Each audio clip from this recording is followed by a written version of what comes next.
欢迎回到壁话太多睡前故事。今晚我们要走进一座已经沉睡1000年的城市，它没有钟楼，也没有天际线，只有黄沙一层层盖住的城墙，驼铃在风中留下的回音，还有一具干瘪的女尸静静躺在那里，像是仍在等待谁回来唤她起身。这座城市就是楼兰。在你准备放松之前，先点个赞，点下订阅吧。如果你愿意，也欢迎在评论区告诉我你现在在哪座城市，此刻是几点。现在把灯调暗，一起进入今晚的故事。在新疆若羌县西北方向，荒凉的大漠与干涸的盐泽之间，有一块地图上几乎已被遗忘的空白区域。那片空白曾经叫做楼兰。早在2000多年前，这里并不如今天这般荒芜，河流流淌，绿洲环绕，芦苇丛生，牛羊成群。史书记载中，这里是西域36国之一，有人口，有城郭，有景渠，有驿站，更重要的是有希望。太阳初升，沙地泛起浅浅金光。你若站在今日楼兰遗址的边缘，看到的只是斑驳的夯土墙体和枯朽的筑基，一望无际的黄色，沉寂得像从未存在过。但若时光倒回至公元前2世纪，这里就是丝绸之路的心脉。商队穿行，驿使奔波，工匠烧陶，孩子读书，沙漠深处灯火通明。楼兰的建立不是偶然，它像是大漠温柔的一次让步，允许人在荒原中央凿出一口井，搭起几间屋，然后慢慢聚成一城。孔雀河流经于此，它虽不是江河浩荡，但水源稳定，为这片沙海镶上了一道绿色的丝带。楼兰人就在这条带子上生活、耕作、建屋，甚至修起了外城与堡垒。他们没有强盛的军队，也没有天赋的地理优势，但他们有水、有路、有位置。这3个字足以让无数帝国注意到这里。最早称楼兰的是汉朝。其实这块地方的老名字是鄯善，2个名字像是一个人有2个姓氏，一个用来面对西域的同胞，一个专门用于与中原打交道。鄯善更古朴，更西域；楼兰更外交，更国际。但无论你叫它什么，它的命运始终脱不开一个字：夹。它夹在匈奴与汉帝国之间，匈奴在北，汉朝在东。你往哪边靠，都得小心。你说自己中立，他们也会笑着问：你中立？那粮呢？兵呢？谁家的使者刚从你城门进来？每一位楼兰国王其实都很辛苦。他们不是坐在象牙王座上安享太平，而是早上接汉朝使节，午后接匈奴官员，晚上再悄悄派亲信看看风向。这种夹缝求生的方式，让楼兰既不能完全独立，也无法彻底归附。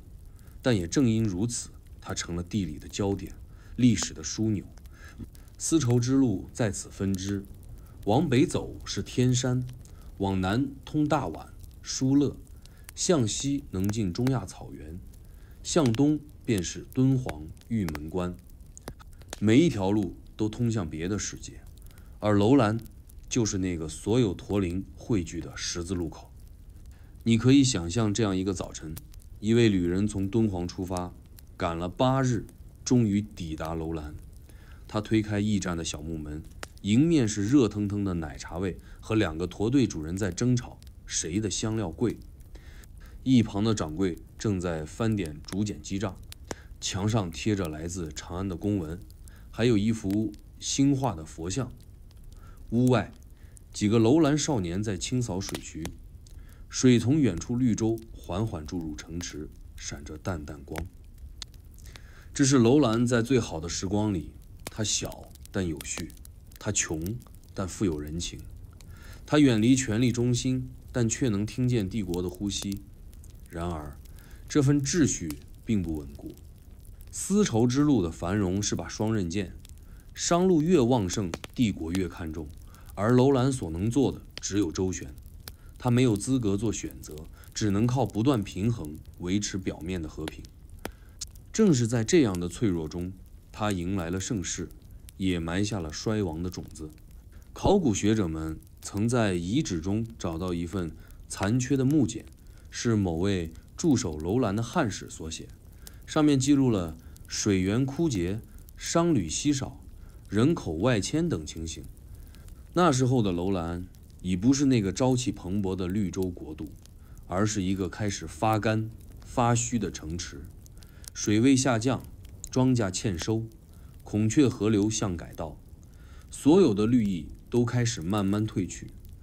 而那个日夜奔走的汉使可能不知道，他写下的不是一封普通的报文，而是一段文明正在沙中慢慢陷落的预告。地理变了，气候变了，人心也跟着开始松动。有些居民搬往东南的别城，有些商队绕开了这片区域，选择更稳定的路线。楼兰的官员依旧坐在自己的案前，一边查看贡单，一边在内心里问自己，这城还能撑多久？直到有一天，风变了。那一天或许没有战争，没有地震，甚至没有任何剧烈的事件，但黄沙突然盖住了半座井口，风沙灌进了粮仓，水井底部开始冒出盐渍的白痕。人们再也无法用原来的节奏生活。那天夜里，有人收拾包袱，有人偷走贡品，也有人默默望着星空，不再说话。楼兰国的最后一夜，或许就是这样悄然来临的。而今天，当你再次站在它的废墟上，那些墙体早已斑驳，木梁只剩一半，干尸静静躺着，不说话。沙吹过他的脸颊，也吹走了整座城市曾有的名字。但它曾经那么鲜活，那么真实，那么不该被忘记。我们今晚的旅程才刚刚开始，楼兰的故事还在等你，一点点把它听完。如果你站在楼兰遗址的边缘，对着那片空旷荒凉的沙地发呆，你可能会问一句，这地方是谁造出来的？确实，这不是一座帝王御用的京城，也不是商旅凑出来的驿站，而是一座活生生曾经自称王国的政权。可它从哪儿来？楼兰是谁的孩子？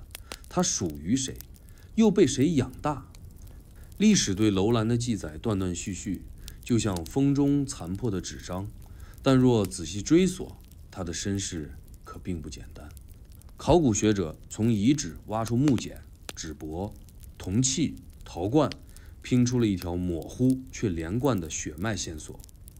楼兰原是羌的远亲，是早期西域土著民族与外来文化融合的结果。从族源上看，它既有本地人的血统，也被中原、草原、波斯文明一点点浸润。在公元前2世纪之前，这片区域被称为鄯善。古人总爱给地方换名字，不是因为诗意，而是权力关系的投射。鄯善这个名字，像是西域人给自己取的姓氏，朴实而坚韧；而楼兰，则是汉朝对他的称呼，是记在《汉书》里的名字，是从中原视角出发的记忆标签。楼兰不是在太平中长大的孩子，他从一出生就学会了什么是夹缝求生。你可以想象这样一个画面：楼兰国王坐在低矮的木座上，左右是陪臣，前方跪着2位使者，一位来自西汉，另一位则是匈奴的王庭代表。他们都送来了礼物，带来了圣旨与威慑。一边说若不臣服，将断通道；另一边冷笑，若不归附，草原骑兵就到。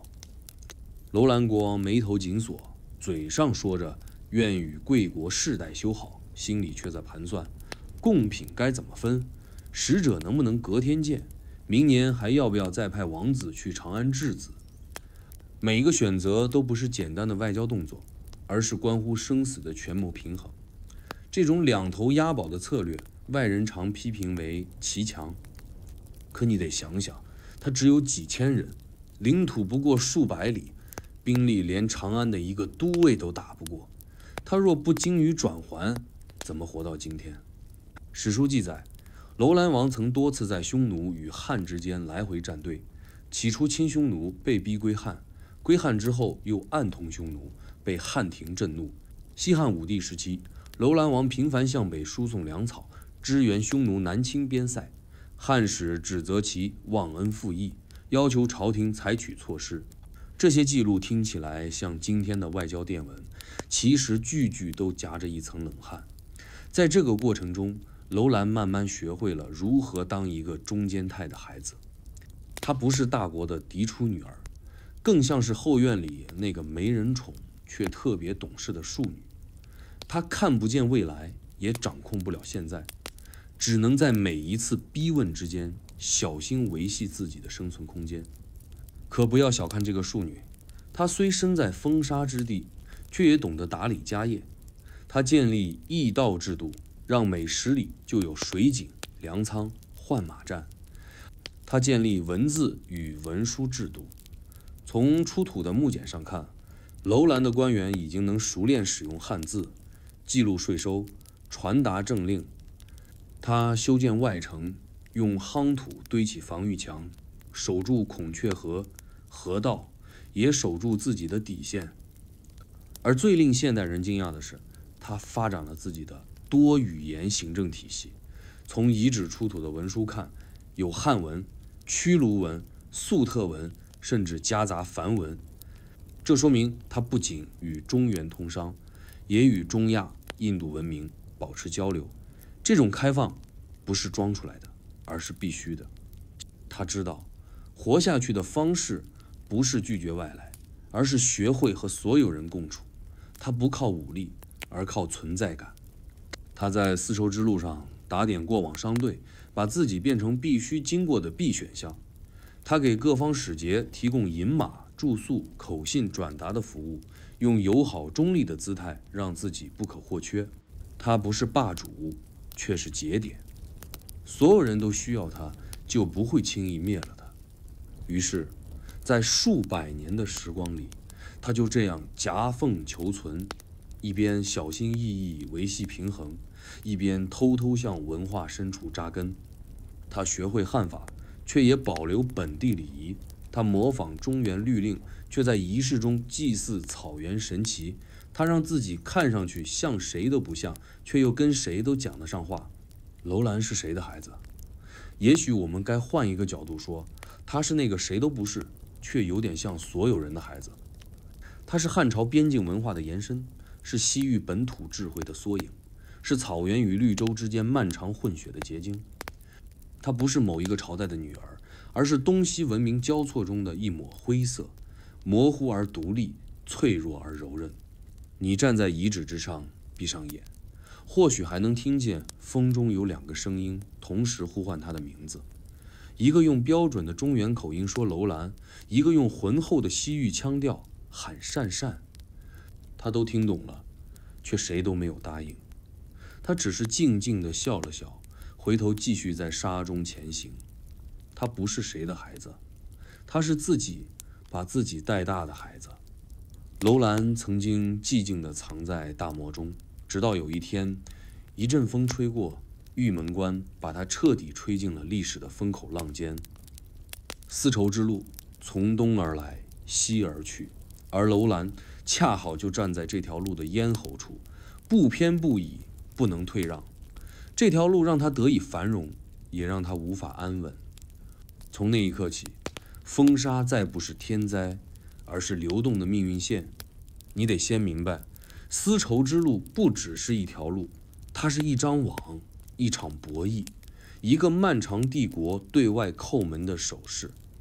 汉武帝开西域的那几年，中央政府像突然意识到自己不该再窝在黄河两岸，于是张骞出使，驼铃开响，百年沉寂的西域开始蠢动。从敦煌出发的驿使，第一站就是楼兰。对，这位小国王早早就被叫去问话了。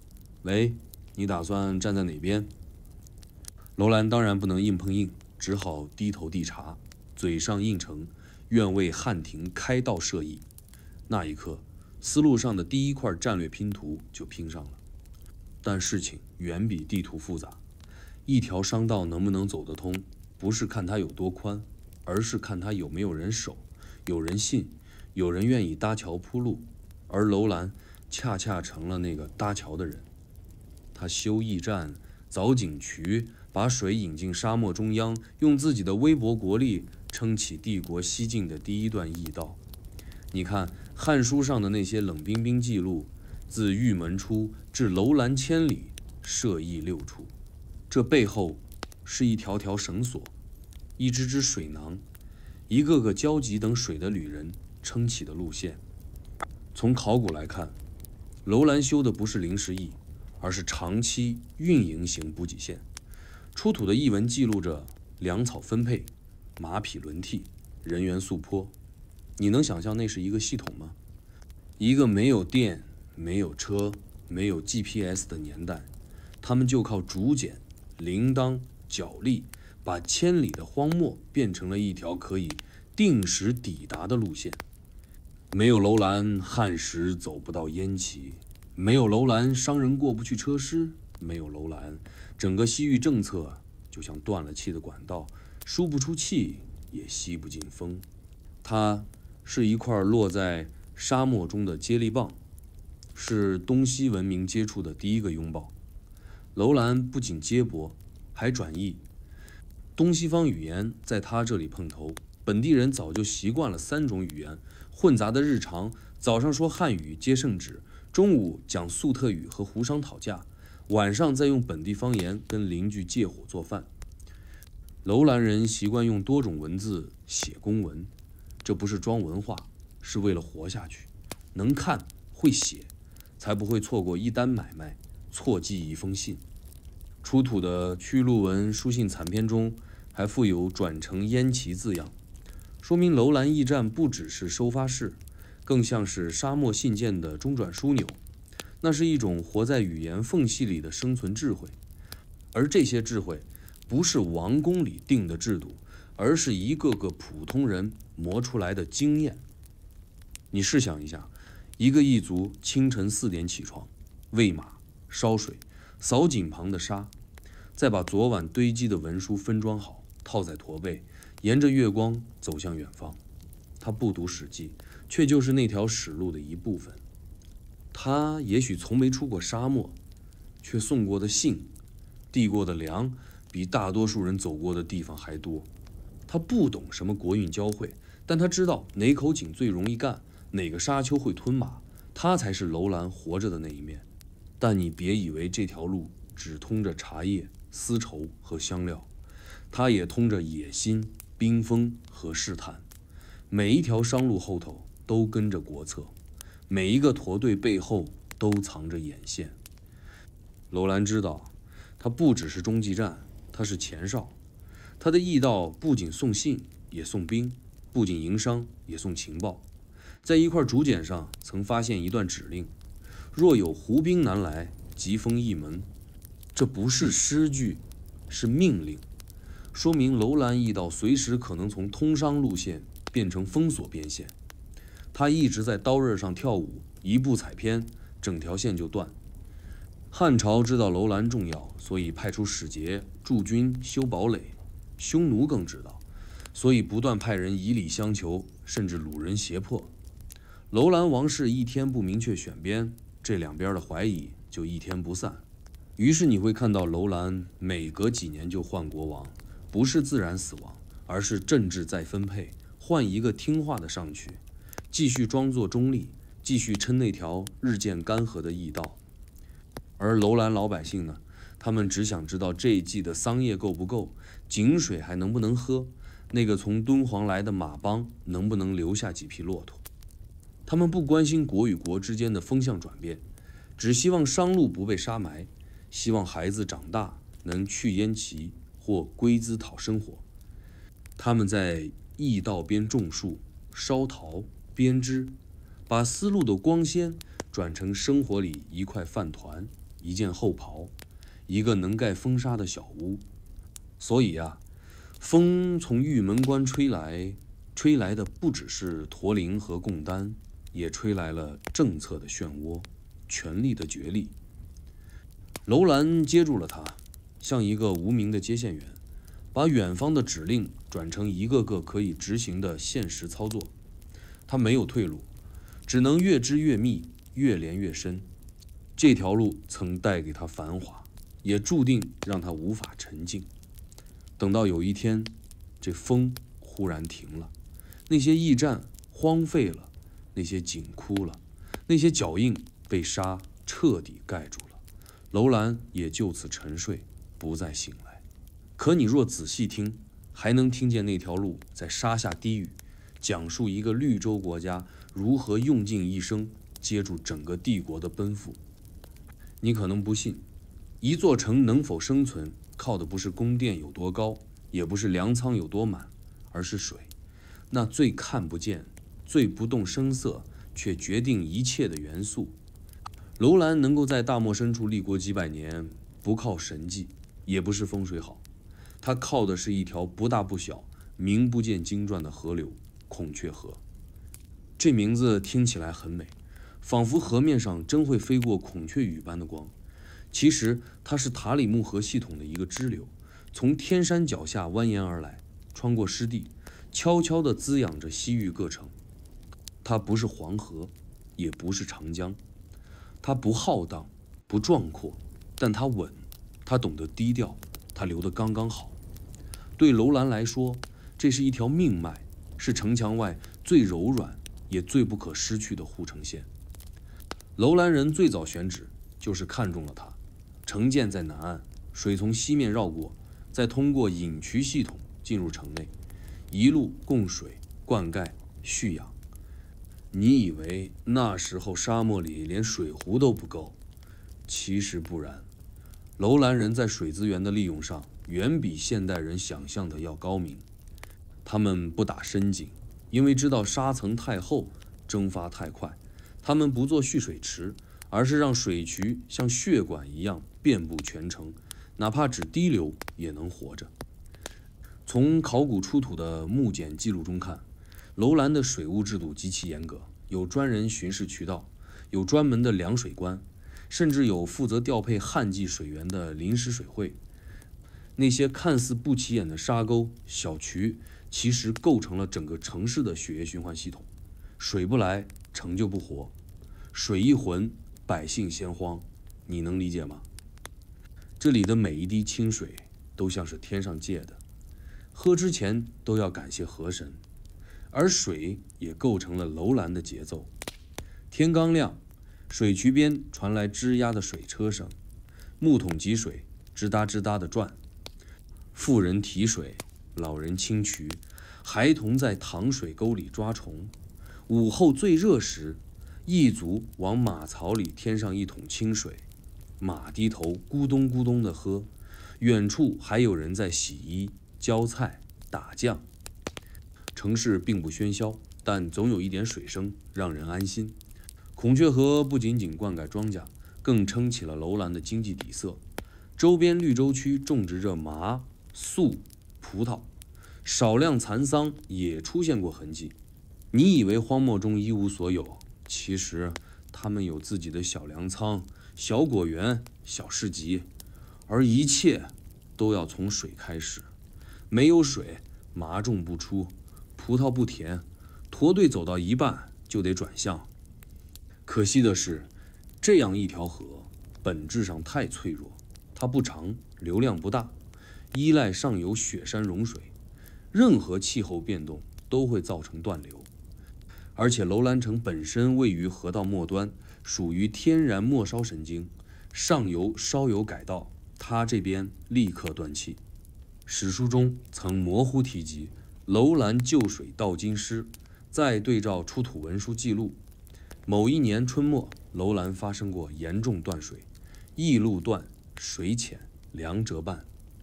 这是一个驿使留下的记录，不是诗，是哀叹他那趟驼队最后改道，走北路，绕过楼兰。这种改道对一个本就靠过路商人养活的城市来说，意味着断收入、断联络、断信任。再后来，人们发现河流渐渐往西偏了，孔雀河上游改道，向若羌方向楼兰失去了原本的水头，断水1年还能撑，3年就开始迁徙，10年，那些清晨洗衣的妇人，那些日头下提水的老人，那些哼着歌挑水的少年，全都消失了，只留下枯掉的水车和淤泥堵死的石渠。你可以想象，那最后的几年是怎样的场景？干裂的渠道上布满风吹的盐痕，房屋下陷成空洞，井口底部只剩泛白的盐壳。人们每次汲水都得走更远，每天都得等更久，水变成了镇上最稀缺的交易品，甚至比香料和丝绸还贵重。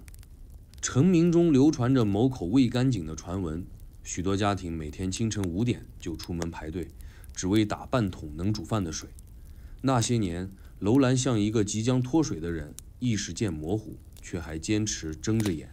他知道再撑下去也不过是多拖几天，但还是咬牙活着。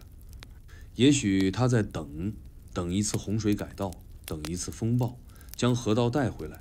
可惜他等来的是更多的风沙，是更高的盐碱，是一片越来越暗淡的地平线。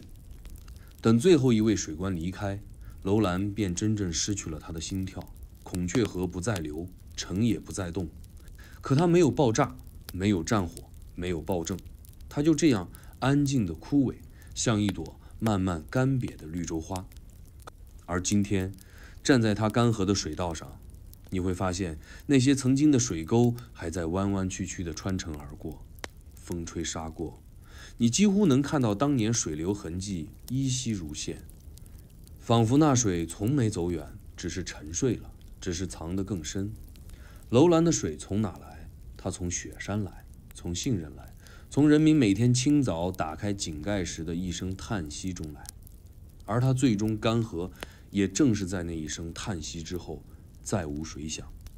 如果你今天踏入楼兰遗址，最先映入眼帘的不是壮丽的殿宇，也不是高耸的塔楼，而是一具沉默的干尸。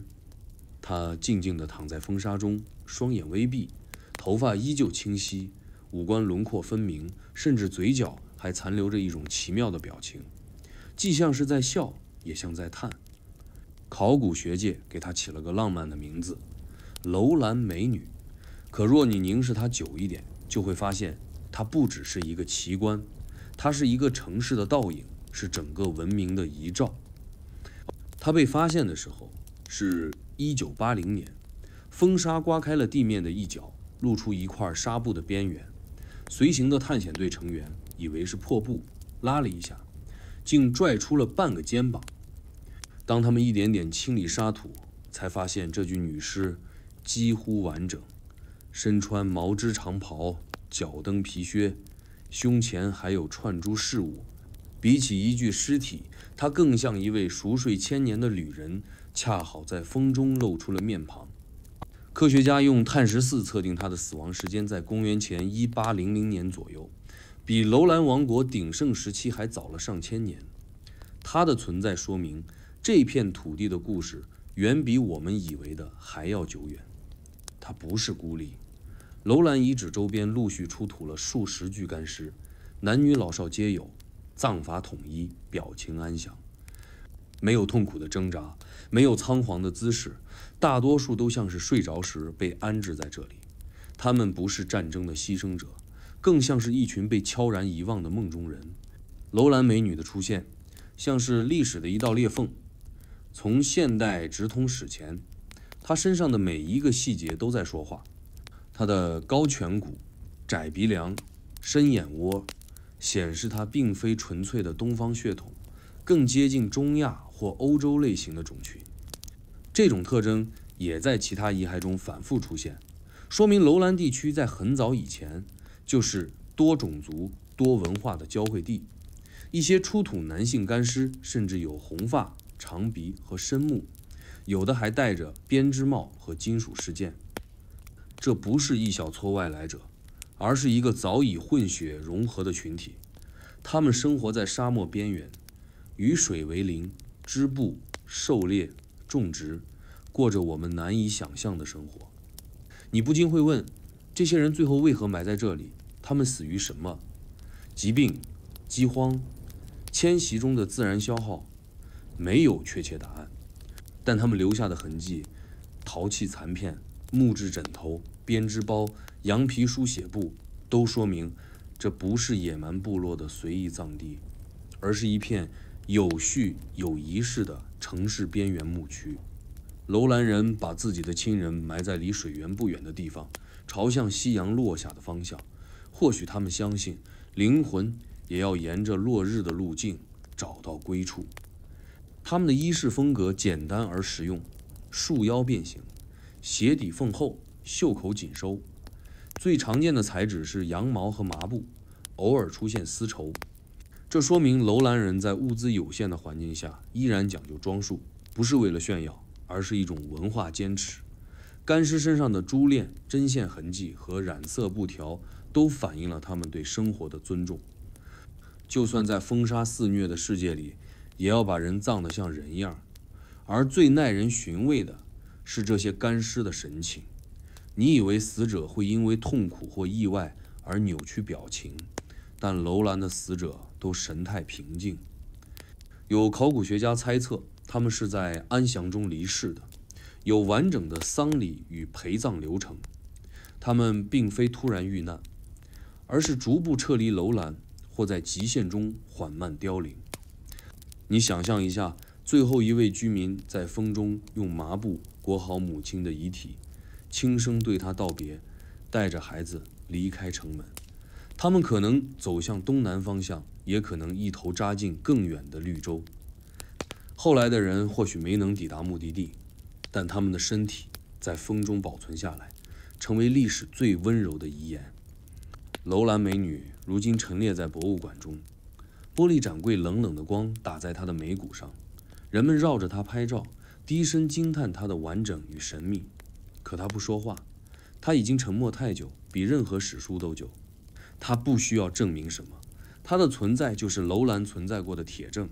但更重要的是，它让我们重新看见了楼兰人的人性。他们并非帝国棋盘上的数字，也不是历史笔下的西域蛮夷。他们是会恋爱、会哭、会埋葬亲人、会在夜晚看星星发呆的一群人。他们和我们没什么不同，唯一的区别是，他们住在风里，最终也化进了风里。今天的楼兰看上去一片死寂，但你知道的，它不是死去，而是沉睡。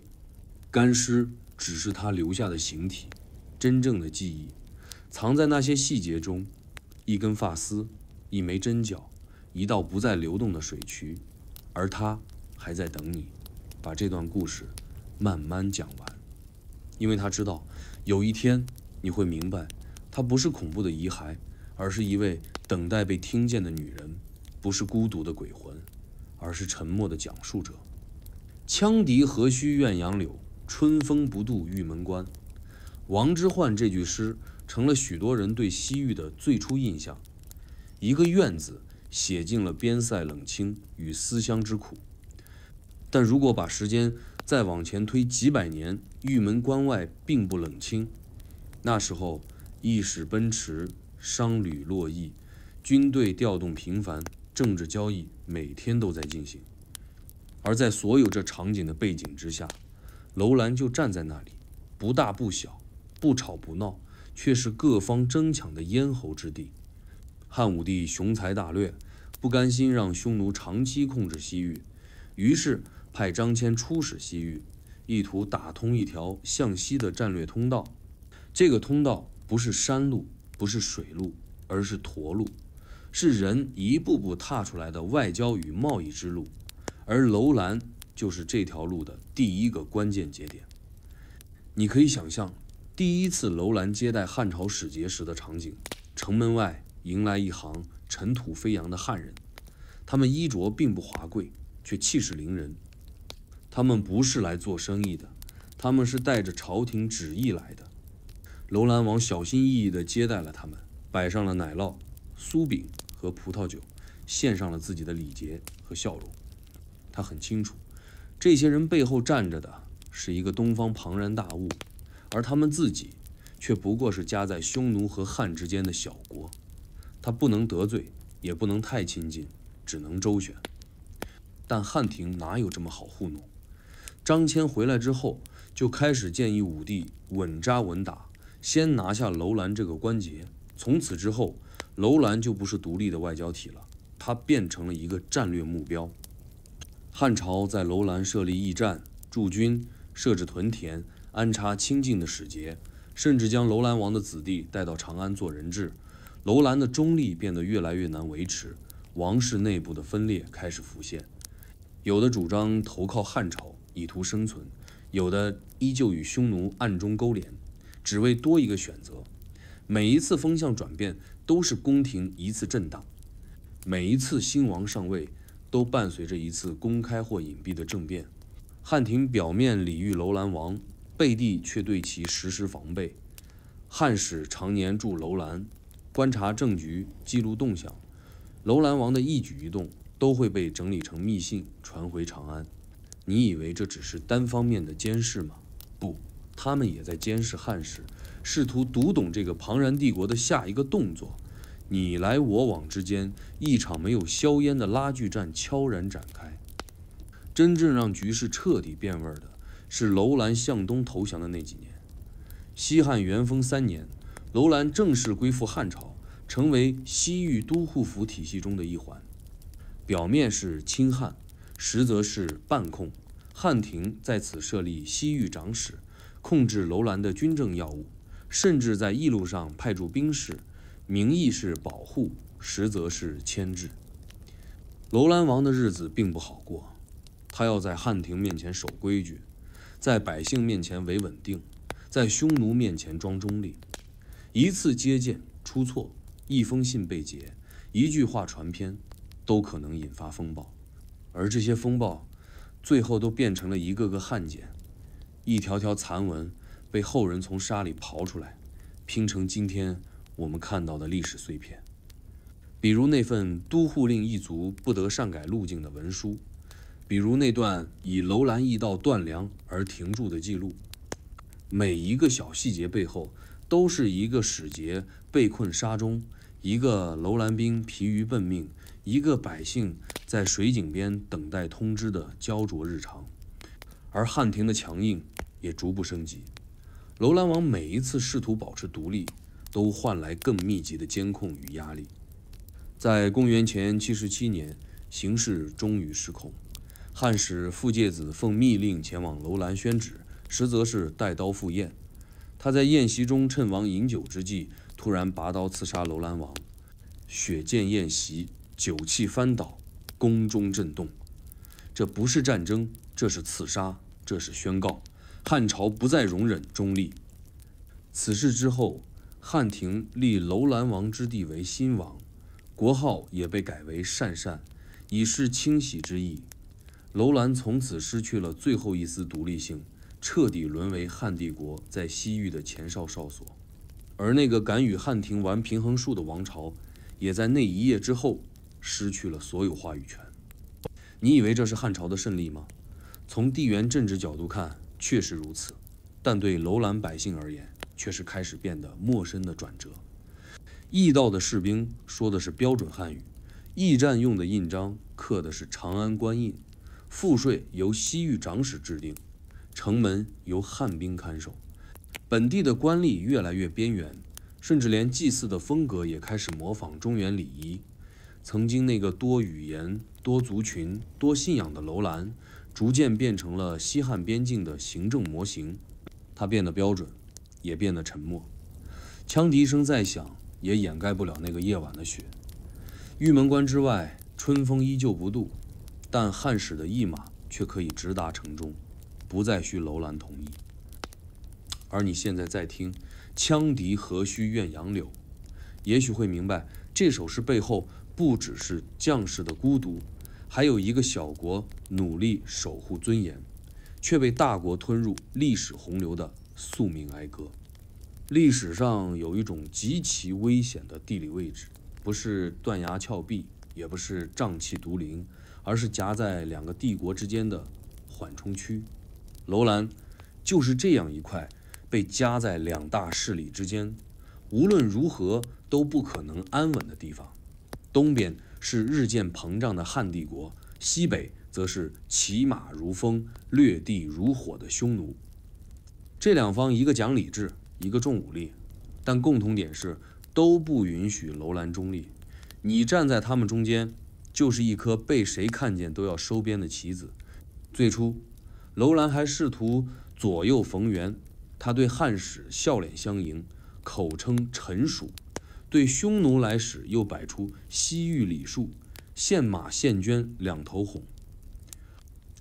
他知道自己无力与任何一方正面对抗，只能利用地理价值维系独立假象。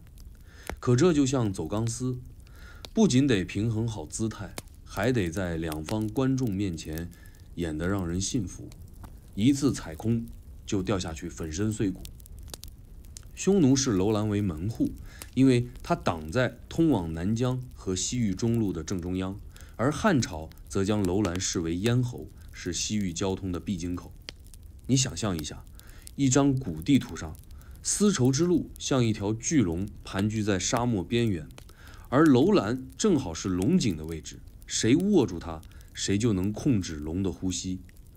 因此，每一次风吹草动，两方都在观察他的眼神。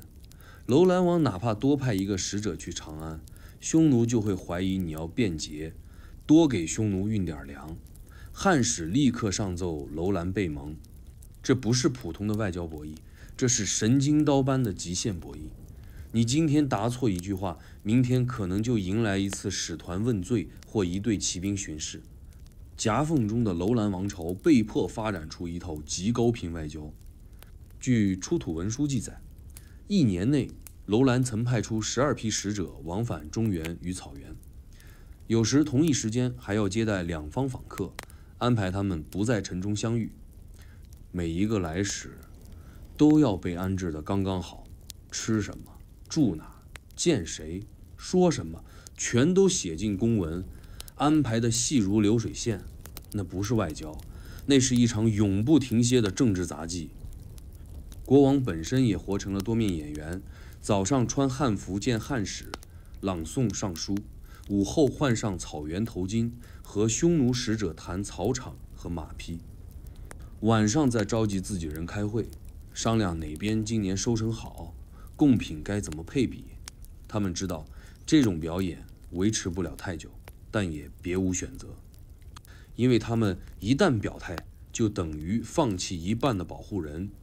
你问楼兰百姓怎么活，其实他们早已习惯这种高压生活。他们知道城外30里是汉营，40里外是匈奴斥候。他们知道今日驿道畅通，明日可能封锁。他们知道自己说错一个字，就可能被举报为偏袒某方。所以他们学会了谨慎，一种比沉默更细腻的防御方式。他们在市集交谈小心避开政治话题，在节日祈愿时口中念祖灵保佑，心中却默默想求稳就好。他们不求富贵，只求来年水多一点，风小一点。但这种平衡终究会崩塌，尤其是在汉匈关系激烈恶化的时期，楼兰再怎么维持中立，也不被信任。汉武帝晚年对西域展开全面干预，设立都护，开屯田，将楼兰纳入军事系统，而匈奴则加强渗透，在楼兰边境煽动小部落起义，试图用内应瓦解这颗关键棋子。夹在夹缝里的楼兰开始内伤，王室多次更换，王储频繁更替，不是病死，而是被匆匆安排离开。汉廷每派一位新使者，楼兰王就得重新宣誓忠诚。匈奴每传一次口信，王公就得夜里开会，盘算是否假意应允。国家不再有自主政策，只有应激反应。整个城市像一只紧绷的弓弦，绷得太久，最终必然断裂。那一年，汉使傅介子来了，朝廷下了决心，不能再让楼兰左右摇摆，必须扶植彻底清汉的新政权。于是，那场晚宴不是庆典，而是一场定向政变。傅介子行刺楼兰王之后，一切迅速推进，新王登基，国号更改，匈奴来不及反应，汉廷在西域的部署彻底成型。这看似是战略稳定的开始，实则是楼兰独立性的终点。从此之后，他不再有夹缝的余地，只能做一个安静的前哨，一块政治模板。而他的内在力量也随着这种彻底归属慢慢枯竭。楼兰夹在大国之间，不是偶然，是命运。他在这夹缝中坚持了100年，不是愚蠢，是本能。但这个世界有时候残酷到不允许弱者聪明，只允许他们消失得干净。而今你站在楼兰遗址，周围只有风，只有沙，只有那些倒塌的墙与枯井，还默默诉说当年。没有谁来救他，也没有谁为他哀悼。他不是被战争击溃，而是被选择题拖垮。在永远无法选对的选择题中，一个城市终究被历史放弃。如果你站在楼兰遗址最西南角，在风还没起的时候低头看地面，会看到一些细微的几乎要被忽略的痕迹：碎裂的陶片、斑驳的竹简残角、碳化的麻绳头，还有已经风化但尚有纹路的织物纤维，它们都是城市生活曾经存在的证据。是的，楼兰不仅是战略据点，更是一座有人生活的城市，一个有节奏、有呼吸、有日常的地方。只是它太容易被历史当成战场，而忘了它也是家。楼兰人的一天，从鸡鸣未亮的时刻就开始。清晨最早醒来的是水车旁的农人和井边的妇女，男人挑水、灌渠，女人提桶洗涤。远处还有孩童在沙地上追逐影子。他们用羊毛编织成毯子、衣衫和手套，用麻布做袋子和窗帘。城里并无高墙大院，大多数房屋为夯土或木构，屋顶低矮，院落紧凑，冬暖夏凉。你想象不到，在沙漠中心竟有如此密实又和谐的社区结构。市场是楼兰的心跳，城南的集市3日一开，围绕驿道一字排开，分布着陶器摊、香料摊、果干摊，还有专做针线活与修鞋的摊主。楼兰人并不富裕，但他们擅长交易与修补，没有东西是丢弃的。一口破罐可拿，去换一把芦苇扫帚；一条穿洞的毛裤能缝3次再穿。你或许会看到一个老者坐在摊后打磨铜环，身边一壶奶茶滚着微泡，一只瘸腿的狗趴在毯子上晒太阳。这些画面没有战火，也没有史诗，只有生活，仿佛这座城市从来没被夹在帝国缝隙，只是一群人默默地想把日子过得稳一点，再稳一点。妇女们是楼兰生活中最坚韧的角色，她们不仅掌管家务，也参与纺织、集市和驿站接待工作。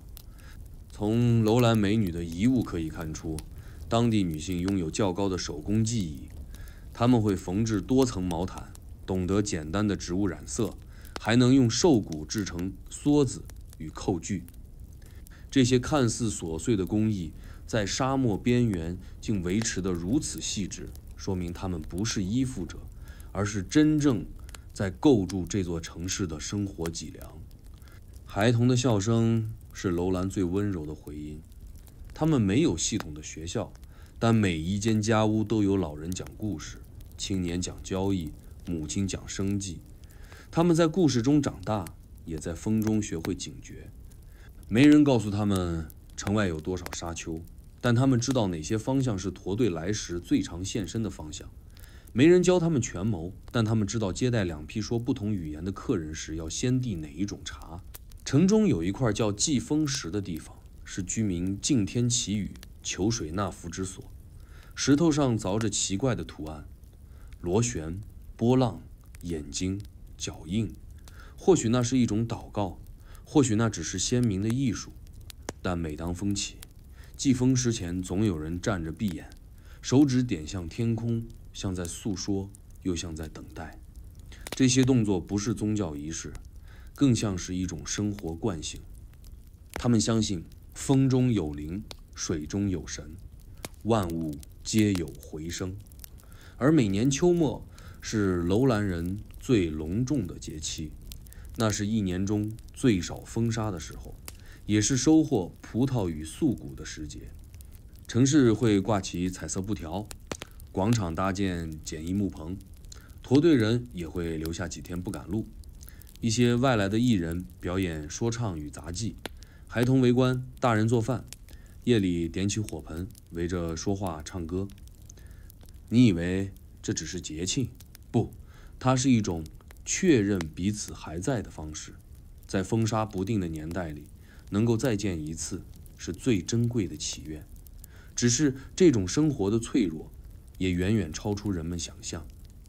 当孔雀河流向开始不稳，当驼队越来越少，当朝廷派来的助使越来越频繁，当集市不再满摊，驿道开始缩减，那些日常也开始悄然退场。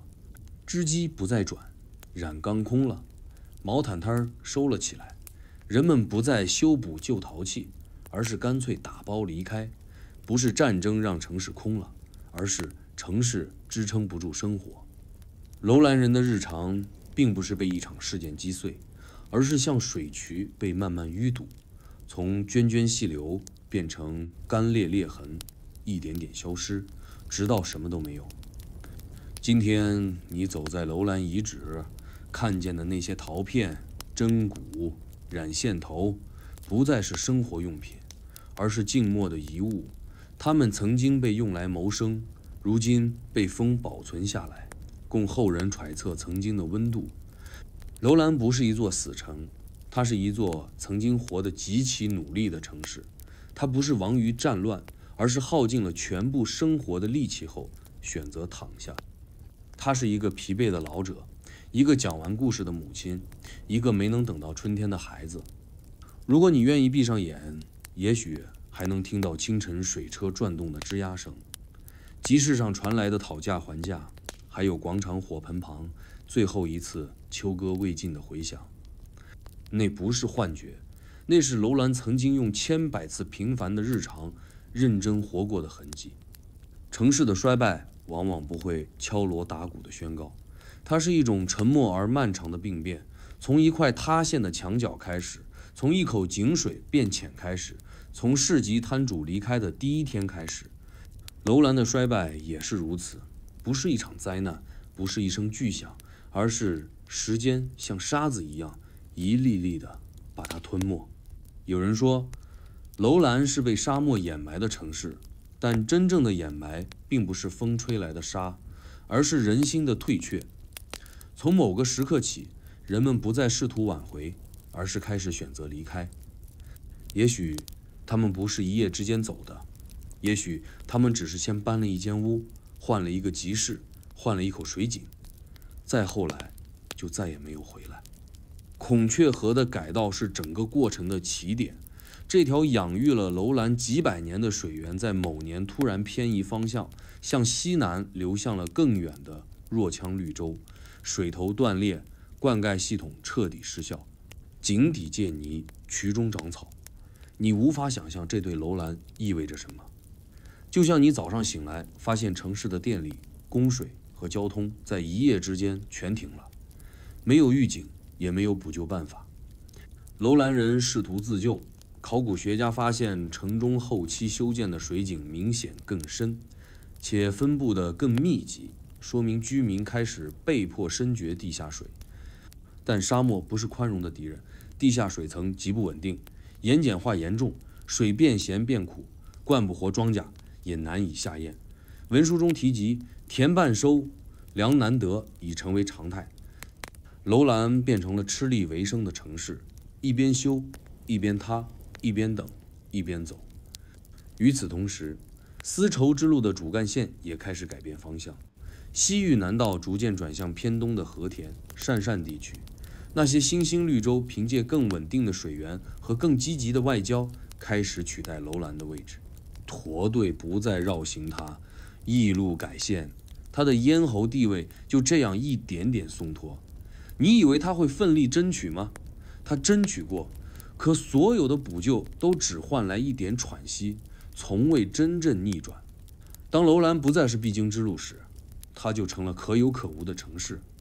而在帝国的算盘里，任何可有可无的地方，最终都会被归入不再必保的选项。汉廷撤走了部分驻兵，驿站供给减少，赋税减免的恩令也未能延续。它仿佛成了一块已完成任务的棋子，被人悄悄推至棋盘边缘，再也不触碰。城中最先撤离的是商人，他们的驼铃一去不回。从此，楼兰集市上的香料味道淡了，织布声小了，叫卖声稀了。紧接着是役卒和水官，失去职能的岗位无法维持生计，他们或迁往新邑，或退回故乡。而最让人心碎的是，城中老人也被迫放弃祖屋，随子孙南迁。他们本想终老于此，如今只能带着残破的坛子和破毯子走向更远的绿洲。整个城市像一间慢慢腾空的屋子，家具未搬完，窗帘还挂着，但声音已经走了。风开始自由穿行在空房之间，吹翻地上的竹简，扬起桌脚下的沙。井口再也不盖，水桶干裂，羊圈开着门却没有羊，门扇上还刻着孩子画的符号，被沙慢慢填平。考古发现，楼兰晚期的城墙没有明显战损，这说明它不是被攻破的，而是被放弃的。更重要的是，许多生活器具都被原地留存，没有打包，也没有火烧。这表示撤离并不仓皇，甚至可以说是有准备的渐退，不是仓皇逃亡，而是一次集体性的放弃希望。你能想象一座城市如何走向死亡吗？不是被灭，而是自己闭上了眼。而这种闭眼是在极度安静中完成的，没有悲鸣，没有鼓角，只有风。那种风不是暴风，而是一种低缓而持续的吹动，一点点将记忆抹平，把一切遮盖。墙倒之后不再有人修，渠堵之后不再有人掏，火塘冷了不再有人添柴。你甚至想象不出那一刻的声音是不是也如同今天你站在遗址中听到的这般空旷。楼兰不是败在战争，而是耗死于环境与结构性的忽视，在地理中被放弃，在水文中被切断，在战略中被替代。它就像一座被众人曾经热烈需要，后来轻声遗忘的中转站，一张旧票根，一条荒废的车道。但他并不怨，他只是静静的退场，把所有的痕迹留在风里。那些断裂的水渠，那口永远不再回响的井，那张木简上的驿令，那件永远没修完的皮袍。他没有为自己写墓志铭，他知道沙子会替他保存，他不需要让人记住他的光辉，只希望有人记得他曾是千百人认真生活过的地方。你现在站在楼兰的空地上，看见四周没有一只鸟，却感到被万物注视，不是寂寞，而是沉淀；不是消亡，而是安息。他不再说话，但他一直在那里，不再为谁守路，只为自己守住最后的风声。在所有考古现场中，楼兰遗址是一种独特的存在，它不宏伟，不华丽，却拥有某种令人无法转身离开的力量。不是因为这里藏有多少金银财宝，也不是因为谁在这里建立过王朝，而是因为他没有说话，却讲了最久的故事。一个关于沙漠与水，关于帝国与小国，关于日常与消失的故事。你走进楼兰，不是走进一片废墟，而是走进一个精心封存的档案室。地面上看似混乱的断瓦残简，实际上位置精确，功能清晰，仿佛每一个物件都知道自己要讲什么。那块掉在风沙中的木简上还能辨认出都尉驿字样，说明这里曾是驿站指挥所。而远处倒塌的夯土高墙旁发现了3口并列的井口，一大两小，排列工整。这不是废弃，这是有序的衰老。楼兰的保存奇迹是因为它死得早。当思路改道，成名迁徙，它没有被后来人重建、掩埋、污染。风沙成了他最好的封印者，把所有使用中的日常痕迹原样封存，从干湿到景渠，从麻袋到粮仓，时间没有撕裂它，而是温柔地将它裹起，让它保留最真实的模样。于是1000年后，你还能看到它穿过沙暴的衣角，书写过的细线，听到它曾经热闹过的回音。而在这些痕迹中，最令人动容的是那些未完成的事，譬如一张未盖完章的竹简，一副未缝好的毛手套，一口挖到一半就放弃的井坑。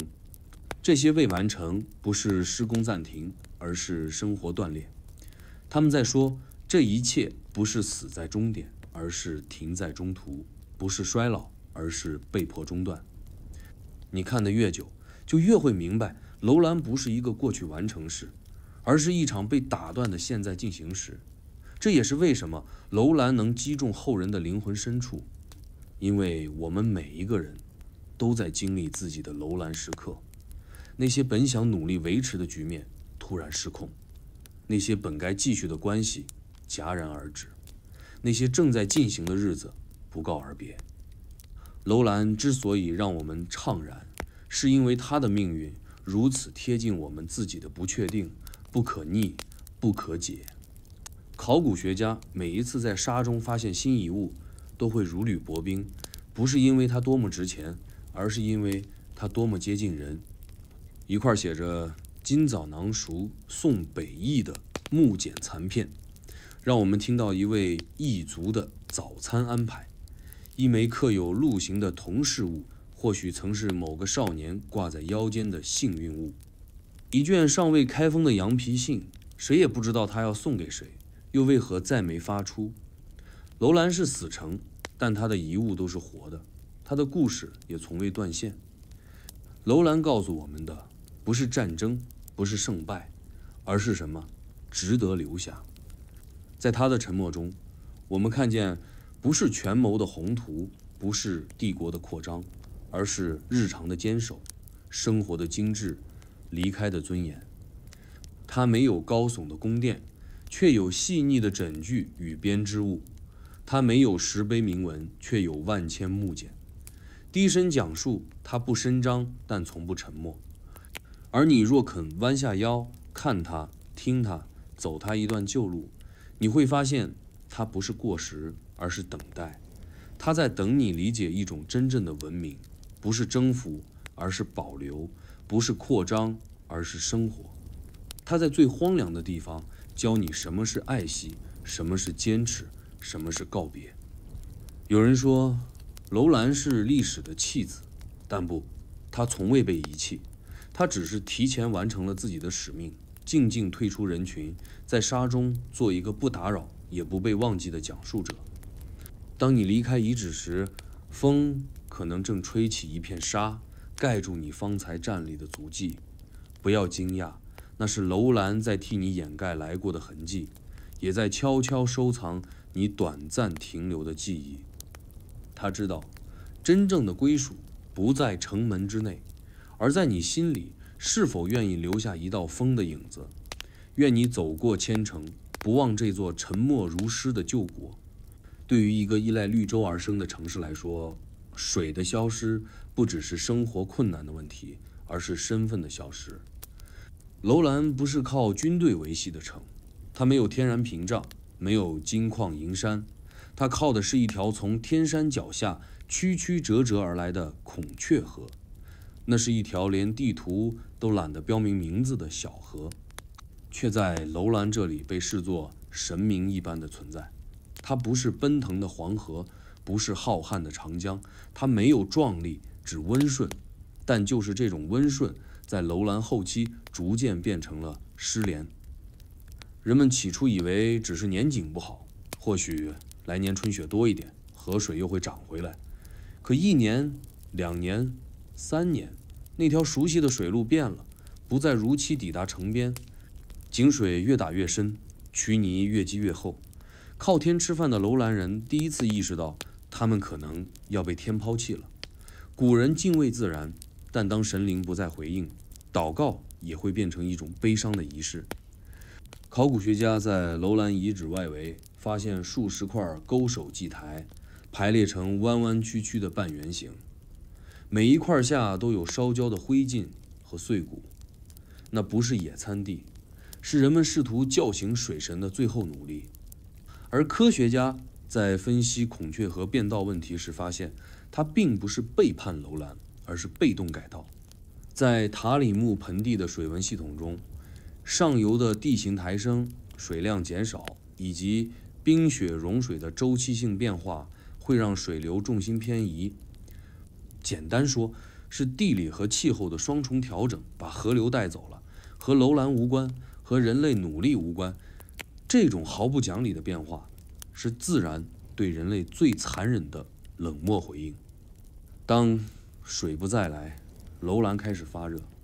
沙漠气候本就干燥，如今失去水汽调节，气温变得极端。夏日高温灼人，冬夜寒风如刀，昼夜温差可达50度。那些原本用于储水的陶罐干裂成碎片，墙壁因风化失去硬度，房屋倒塌率加剧。更严重的是土壤盐碱化，大地像被撒了一层白粉，寸草不生。耕地不能种，牧场不能放，连驼队经过都嫌无草无景，开始绕道而行。成民试图迁移一部分人往西北的渠善与若羌迁去，那些地方水源更稳定，也开始接受来自中央的支援。一部分人则往南走，希望能在南山脚下找回一些泉眼。但这些迁移并不整齐，很多家庭走了一半就因饥渴困顿折返，更多人则选择留在城中，期望水流能再一次回归。遗址中发现大量半迁半居的痕迹，门前堆放的行李，驿馆中未使用的粮包，半绝的地窖，以及井边立起的关水石，一块带有刻痕的石板，每日记录水位。最后一笔写着纸，纸不是写给未来人看的，那是写给自己，写给这个城市，写给即将沉没的一切。你可以想象那个记录水位的人手中拿着竹笔，每天清晨蹲在井边看水深，看着数字越来越小，直到写不下去。他不是学者，不是祭司，他可能只是一个井边老者，却以这种方式为整座城市写下了最后一行诗。楼兰没有死在战乱中，他死在自然无言的转身里。这种死亡不剧烈，却绵长。你可以说他是被干死的，但这干枯不是空洞的沙漠之死，而是一种有细节、有挣扎、有尊严的干涸。他不是不想活，而是耗尽了一切，人无法自救。今天的你若从卫星图像上看楼兰，会发现那片区域的地貌已是完全的戈壁化，河道痕迹若隐若现，被沙漠多次覆盖，又部分裸露出来，像血管干裂后留下的斑痕。而在某些夜间红外拍摄中，仍能捕捉到地下水残余的微弱热信号，像心电图末端的微跳。这座城市虽然停止跳动了，但似乎还不愿完全断线。它的死不是彻底的完结，而是一种休眠。人们总说自然决定了文明的边界，其实自然决定的是文明的时间轴。在合适的时间，自然允许楼兰存在；当条件不再匹配，自然毫无歉意地将它擦除。这不是惩罚，也不是审判，是一种冷峻的秩序。楼兰很懂，他没有反抗，而是优雅的退场，把最干净的痕迹留给时间。今天再读楼兰，你不必悲伤，也不必遗憾。他早就准备好将一切交给风。他的遗址不是墓地，而是博物馆，是时间为他保留的展厅。它没有腐烂，没有塌陷，没有消解，它只是凝固，像一位穿越千年的老者，用沉默讲述生死。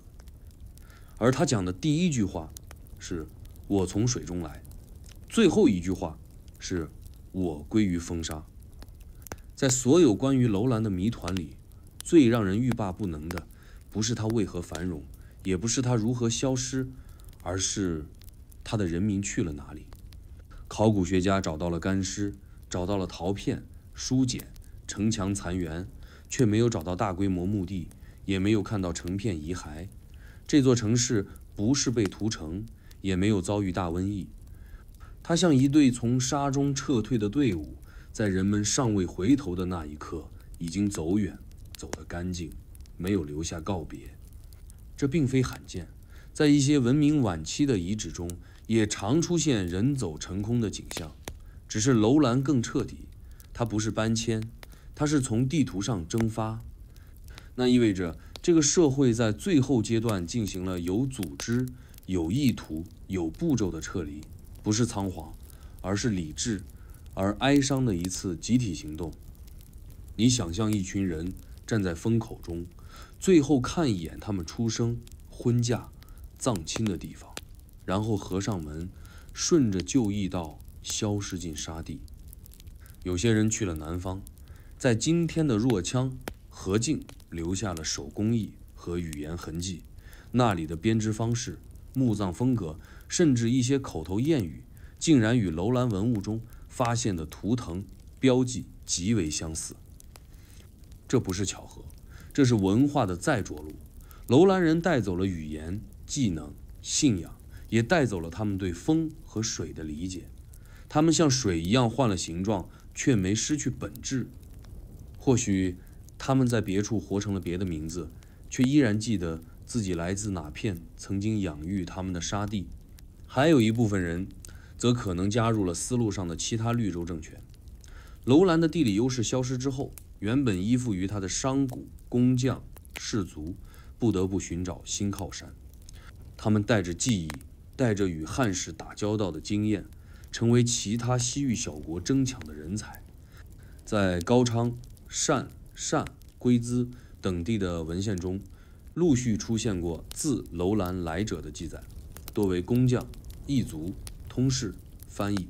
这说明楼兰人并未被历史抹杀，而是以一种分散但顽强的方式存续了下来。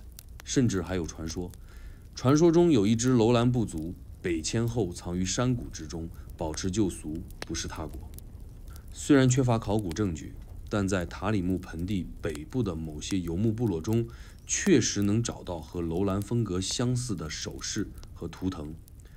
这些迹象虽然零碎，却指向一个可能：楼兰没有灭族，它只是散化。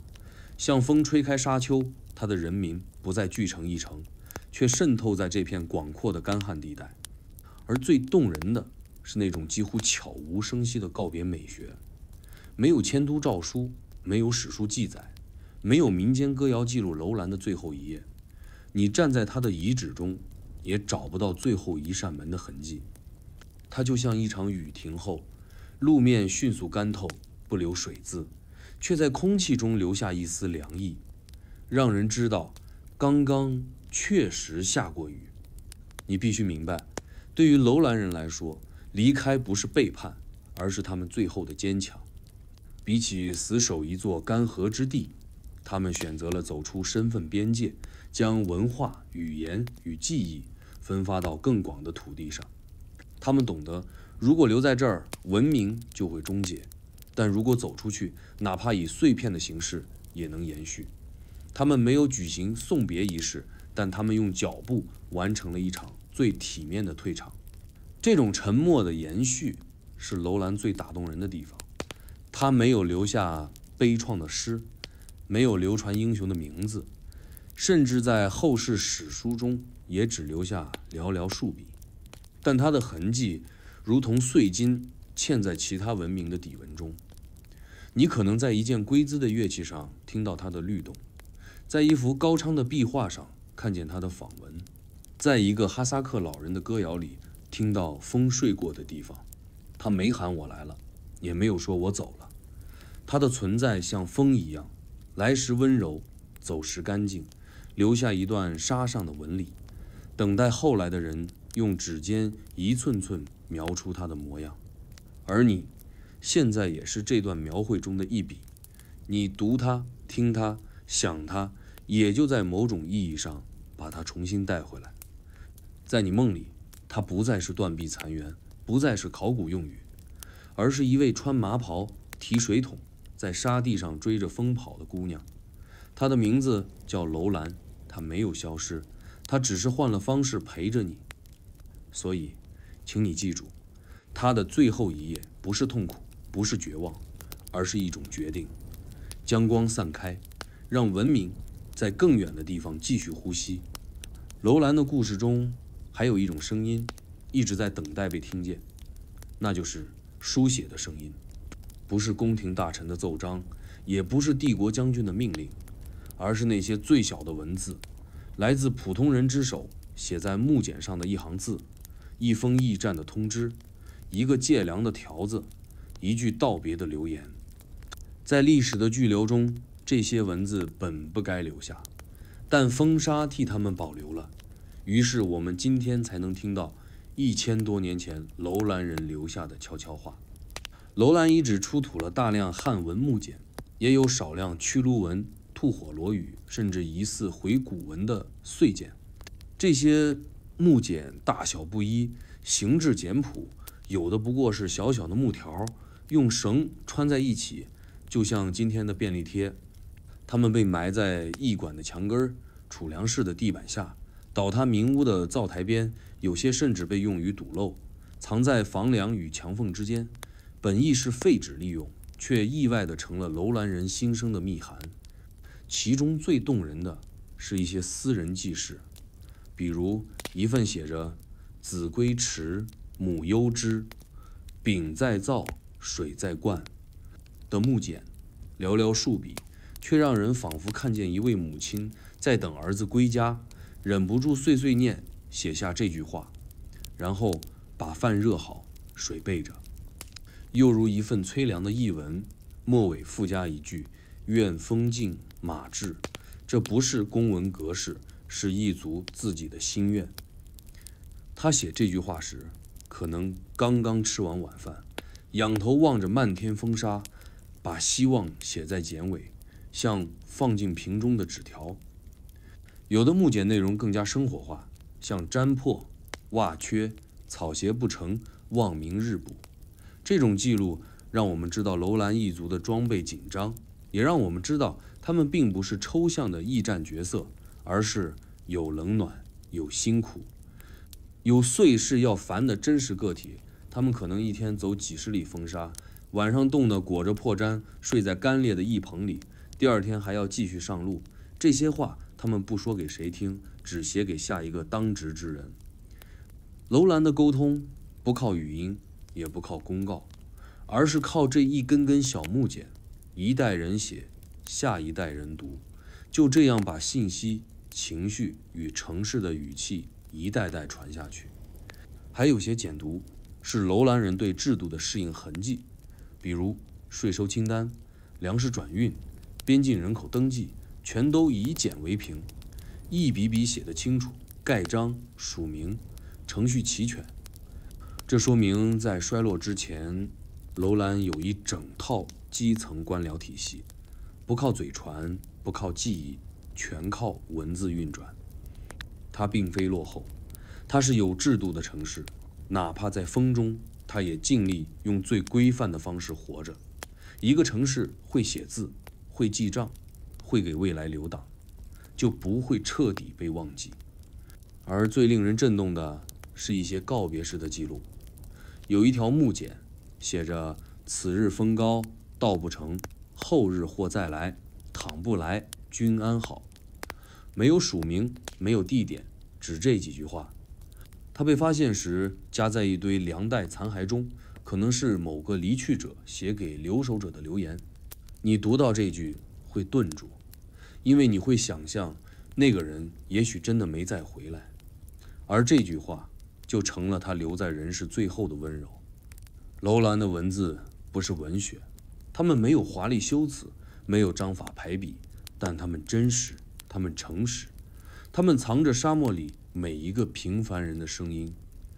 有学者说，楼兰是中国最早让普通人写字的城市之一，因为在别的地方，文字是士大夫的工具，可在楼兰是母亲、异族、商人织女、老者、少年，人人都有自己的简介，有话就写。这说明在资源极度稀缺的地方，人们反而更珍惜表达权。这些木简就像一座座微型纪念碑，把说话的权利留给了最卑微的人。今天这些木简大多收藏在博物馆，摆在恒温恒湿的玻璃柜中，有人研究它们，有人翻译它们。但你若亲手拿起一块，会发现它不是冰冷的遗物，而是温热的纸条，仿佛刚刚有人把它写好，刚刚放下笔，刚刚离开。你在玻璃外驻足的那一刻，你就成了收信人。楼兰的城市已然沉睡，但它留下的不是断裂，而是一封封仍未寄出的信。信里没有惊世之语，只有晚饭剩了，风沙大了，人还没回，想你无言。这些碎话是他最真的话，这些简是他最近的声音。他不想被纪念，他只希望被理解。如果你愿意，今晚就做他的收信人。读完之后，请你轻轻点点头，像说一声我听见了。所有古文明都曾在某个瞬间闪耀如星，但唯有少数能让人在千年后依然感觉得到。楼兰便是那少数之一，不是因为它宏伟，不是因为它强大，而是因为它的消失方式太过温柔，温柔的像是从未存在，又处处都留下了存在的痕迹。他像一个说完话就沉默的人，不需要大声喊，只需留下一句话，就足以让人念念不忘。楼兰的美不在壮观，而在细节。每一块残砖，每一片枯叶，每一只残茧，每一件旧衣，都不是残破，而是叙述。